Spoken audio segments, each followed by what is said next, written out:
compared to you guys?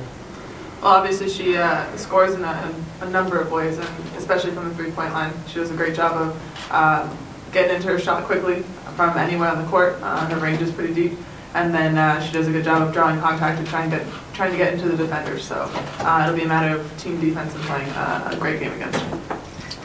Just a reminder, the Connecticut locker room is open during the press conference, as will all the locker rooms during the team's press conferences. Gabby, how's your hip feeling? That feels really good.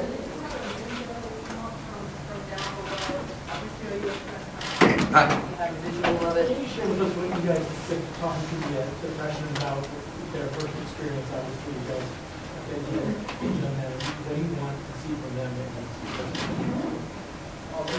I think me personally, I shared with them that my first year didn't go too great, and I basically just shared my experiences with them and try to give them some insights so that they don't, they can make better decisions than I made, and they can have a better experience than I did in my first year.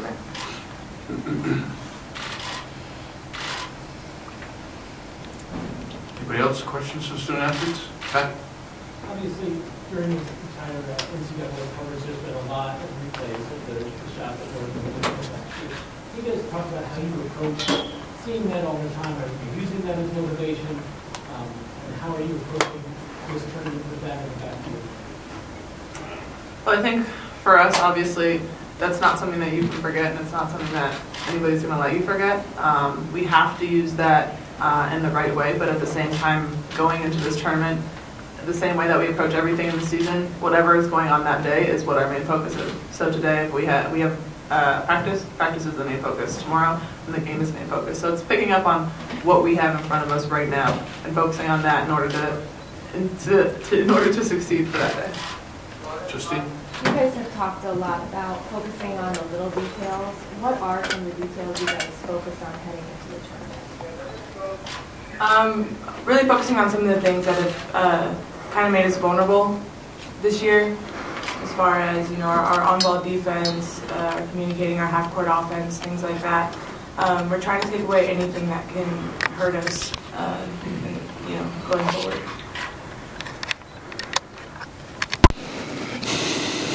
Anybody else? Roger? Just talk about where you've seen the biggest areas of growth in Crystal since last year.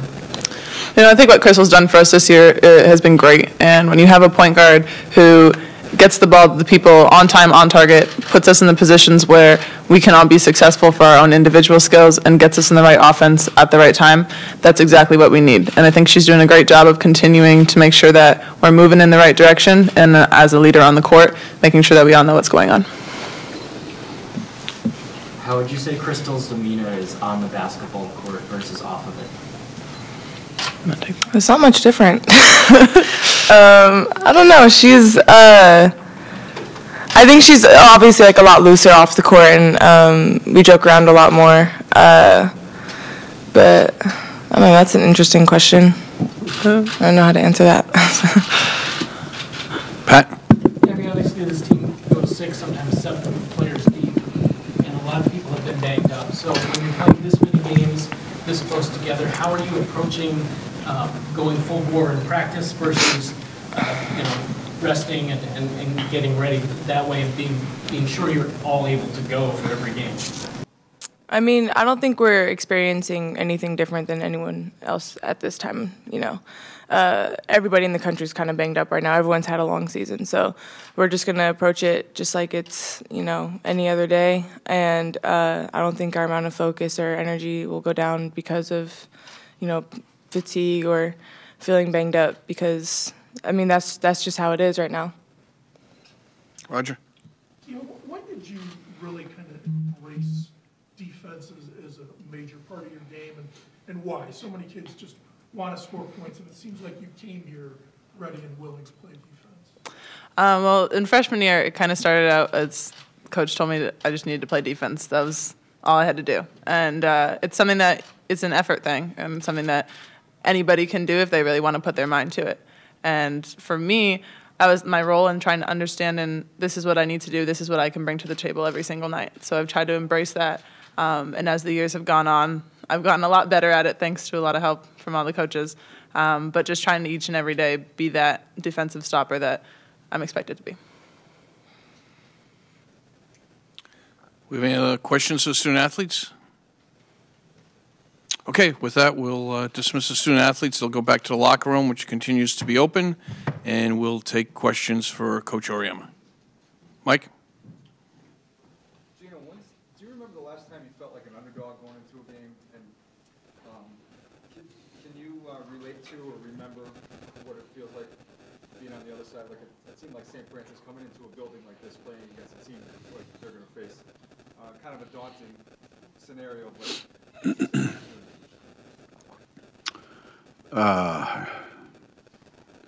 Yeah, I mean, I can remember. It's been a while, obviously. Most recently, it's kind of ironic, but it was with USA Basketball on a tour that we were on. You know, playing a team that we weren't supposed to have a chance to beat because we were putting our team together. We only had a couple players that were Olympians, and we played against a team of 12 Olympians. And that was probably the last time that I can remember. Short term, long term. Yeah, when you're in the NCAA tournament, and you're an 8 or 9 seed, and you know you're going to end up playing the number 1 seed, you know, and you have to play them on the road at their place. You have to try to fight we're just happy to be here, and let's enjoy the experience. And we did that at the Final Four in 1991, and at halftime we realized, you know, hell with that. How about we actually try to win the game, you know, and we played much better. So you have to try to embrace the underdog role and know that we just want to play, and whatever happens, happens. It's a fun place to be, up to a point. At some point during the game, though, it's not fun. Roger, then Pat. How important is Crystal going into this tournament for you, Jimmy? Well, I think it's been documented. Maybe every coach has talked about it, but I certainly have talked about it, how important guard play is in the NCAA tournament. That it's very difficult to be successful unless you get terrific guard play. That doesn't mean that if that's all you have a chance to win it all, but it's very difficult to win it all if you don't have good guard play. And the person that has the ball in their hands a majority of the time becomes crucial. So somebody like Crystal, who has done an awful lot this year, getting us in position to have the record that we have for the most part. You know, this is her first opportunity in the NCAA tournament to experience what that feels like. And I know she's pretty anxious about it. The fact that she hasn't been able to practice much, and that's not a great scenario for her going in. But she doesn't have to be ready to practice every day anymore. She just has to be ready Saturday and then hopefully Monday. And then she can take the rest of the week off. I don't care, as long as she's ready for next Saturday. Pat, and then John in the back. Gino, what are you looking for from your bench tomorrow? Are you still in the process of trying to find some players who might be able to give you some good minutes in this tournament, or is it all set by now and you know who you have and what you can expect from them? I think by the time you get to this point, you pretty much know what you have. But at the same time, think you have to be prepared for any circumstances that come up. You just can't predict what those circumstances are going to be. But, yeah, I think any team that plays 8 or 9 players all the time probably feels like they have 8 or 9 players that are ready to go in the tournament. And if a team has played 6 or 7 all year long, then 6 or 7 is probably what they're counting on. I mean, we feel like we know who our go-to players are. We know who we're going to have to count on. But that doesn't mean that everybody else can't be available in certain circumstances. You just don't know what those are right now. John? You know, the 2 ladies who just left your side, you know, all your players come here with basketball in common, but develop relationships over the years. Can you just talk about the relationship and how they become best friends and how you viewed it from in close? Is it as great as you've seen 2 kids coming in? I mean, that happens frequently when you spend 4 years with somebody and you have a lot of success. And the 2 of them have had a lot of success. They've had some success individually, and they've had success team-wise. So I think all those things bring you closer together. They've also struggled in their own way, and they've been able to go through it, the ups and downs and the highs and lows and all that, and the fact that they are both pretty competitive, you know, and they enjoy each other's company off the court. They both have various interests that are similar, but they have a lot of differences as well, and I think that's usually makes for a pretty good friendship, you know, and we've seen it happen a lot here. That's one of the neat things about women's basketball, is that you can experience those things because, generally speaking, you're here for 4 years and you do get to grow up with somebody, and it's part of having a really good team when you have those kinds of relationships on the team, and that's one of the reasons why you want it to work. Every coach that's coaching in this tournament probably has some seniors that they say, hey, I really want this to work out for them. We don't ever think about our freshmen that way, you know.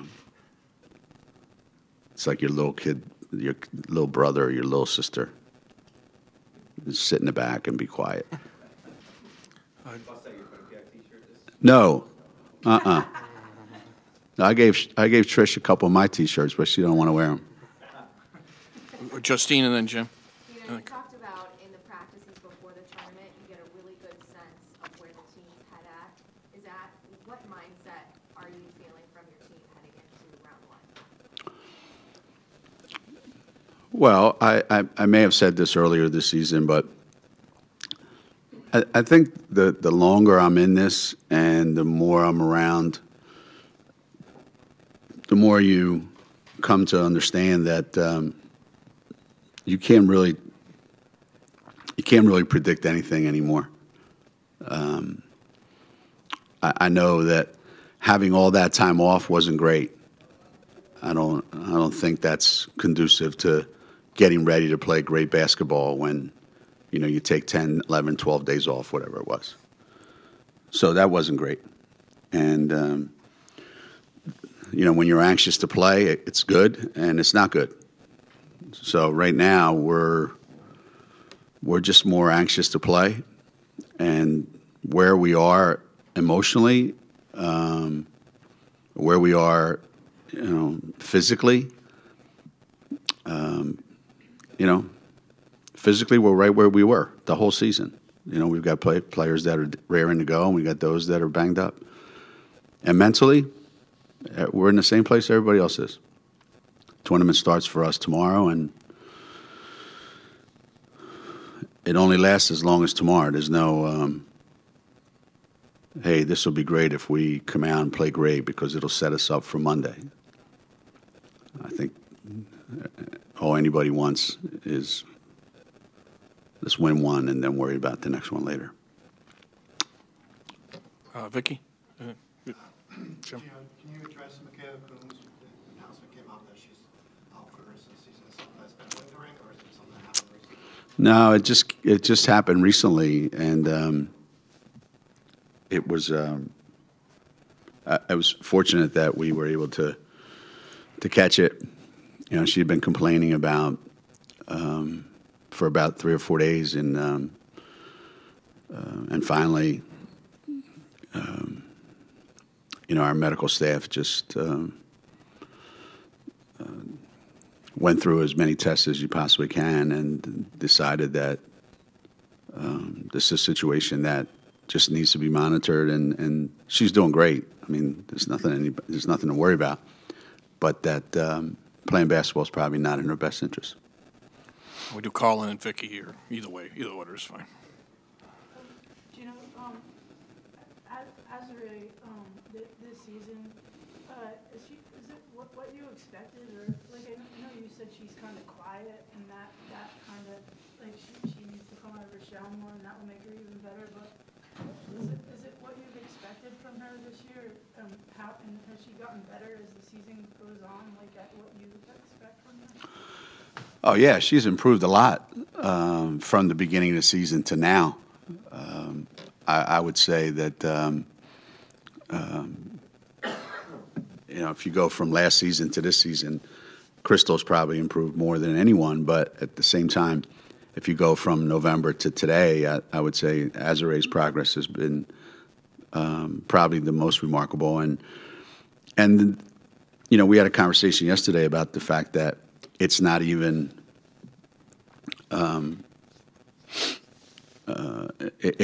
the tip of the iceberg as far as how far she can go. I'm anxious to see where this takes her. You know, I think she can be pretty instrumental in how far this team goes this postseason. I mean, I know, you know, I'm a master motivator. I said, you know, we went to the Final Four last year without you, so if you stink, you know, don't worry about it. We're not going to miss you one bit. But we didn't win it, and you could be the difference between us winning it because you're the biggest difference on our team, you and Crystal, actually. But very few teams in America have anybody like Azure. So we're hoping that that's what makes our team much, much different this year. Bring us home, Carl. Gino, would you rather have a team tournament with the 64 best teams, or like it is now with automatic qualifiers for mid-majors and small majors, and why? Would be your choice. Well, I remember when we were that mid-major that was trying to figure out a way to make the NCAA tournament and actually be successful in the NCAA tournament. So I would never want to take that opportunity away from anyone. And if you're playing in the league and you're a Division I program and your league has a championship and you were to win that championship, then you should be able to compete for the national championship. And that's the beauty of college basketball. This isn't like some of the other sports in college where it's predetermined who's going to be playing in the national championship based on your preseason ranking. This is actually earned on the court, and everybody has a chance to win. In college football, Loyola would never have a chance to beat Miami. Buffalo would never have a chance to beat Arizona in men's basketball. Quinnipiac would not be able to beat Miami last year in football. That just doesn't happen. So that's what makes our tournament exciting. And say, well, those teams never win. It doesn't matter if they win or don't win. They have the opportunity to win. And that's basically what this is all about. So denying teams the opportunity. And I don't want to hear any more about this. Well, you know, we were 18-12, but we played in a really tough league. And, well, obviously that league was too tough for you. You should have been better. Because this isn't about, well, we played in a great league. We just didn't have you know, we finish 8th or 9th or 10th. Okay, so that makes you better than a team that won the league championship in some other league. Well, we're going to find out, aren't we? You're going to have to play one of those teams. So prove it. I like that. To follow, as a coach, when you watch one of those one team league bids, you know, like a Northeast Conference is going to get one team. Right. You watch those kids celebrate. Right. What goes through your mind as a coach, as a fan, as a parent, or however you want to? The first thing I thought about whenever I see these things, I'm always amazed, like, why do they even have a conference tournament? Like, I understand why when, you know, this all started where, you know, the ACC had a tournament at the end of the year. You already knew which 4, 5, or 6 teams were going to the NCAA tournament. And now maybe you're trying to get a couple teams added to the tournament, but nobody's going to lose a tournament bid by having a conference tournament. And they're going to make a lot of money. So I got that. But then everybody decided that this is going to be a great thing for us. Really. So it's a great thing that a team spends 5 months proving they're the best team in the league and then has 2 or 3 or 1 bad day and they don't get to go to the NCAA tournament. That's the dumbest thing I've ever heard of. And you didn't make any money in the meantime. So, to me, the conference champions in those leagues should go to the NCAA tournament. I don't understand the whole concept of conference tournaments in a one-bid league. So for every celebration that you see when there's an upset in a conference tournament in those conferences, you see a devastated bunch of kids that just go, well, those last 5 months meant nothing then, because now we can't play in the NCAA tournament. So ideally, well, we won the regular season, we won the tournament. Okay? You should have gone just for winning the regular season. And we've been in that situation where we've played a team from a one big conference that had a losing record, or 15 or 14, whatever they were.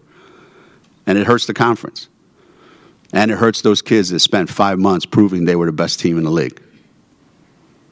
That's just my personal opinion. If you're already going to get 7 or 8 teams in the league, I understand that. That's one thing. If you're going to get 1, you better send your best team.